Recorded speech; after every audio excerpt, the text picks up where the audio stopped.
Hello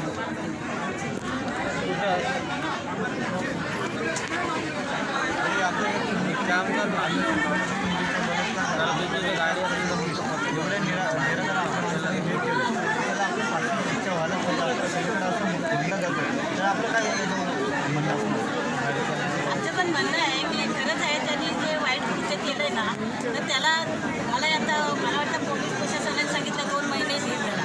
कशासाठी 2 महिने देईल त्याला?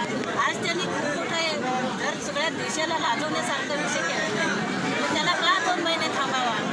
मला वाटतं त्याला लगेचच्या लगेच शिक्षा दिली पाहिजे तर आमच्या समाजाला आमच्या मुलीला न्याय भेटेल असं मी सगळ्या प्रशासनाला किंवा येणाऱ्या सगळ्या पत्रकारांना सुद्धा सांगते की त्याला हे नाही, कारण त्यांनी वाईट कृत्य केलं आणि असं कृत्य करणारा एकाने केलं ना तर दुसरा म्हणत की त्याचं काय केलं तर माझं करणार आहे. तर हे सगळ्यांना त्याचं हे भेटणार आहे. त्याच्यामुळं आज जर त्याला शिक्षा नाही दिली तर सगळे जे गुन्हेगार आहेत ते सगळे बाहेर पडतील आणि असेच कृत्य करत असतील. कारण 4 वेळा तो बाहेर पडलेला आहे, 4 वेळा जामिनावर सुटलेला आहे.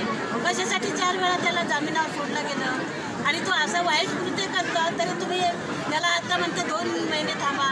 अरे ज्यांनी एवढं केलं आहे, ज्यांच्या त्या मुलीला आज किती दुःख झाला असेल किंवा सगळ्या समाजाला झाला असेल आणि एका मुलीवर जर हे बलात्कार केले तर सगळ्या देशातल्या मुली आहेत, देशातल्या महिला आहेत, हे किती लाजिरवाणी गोष्ट आहे.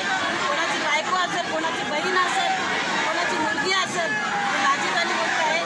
म्हणून जर तुम्हाला होत नसेल तर आमच्या ताब्यात द्या, आम्ही त्याला काय करायचं नाहीतर आताच्या आता त्याला शिक्षा दिली.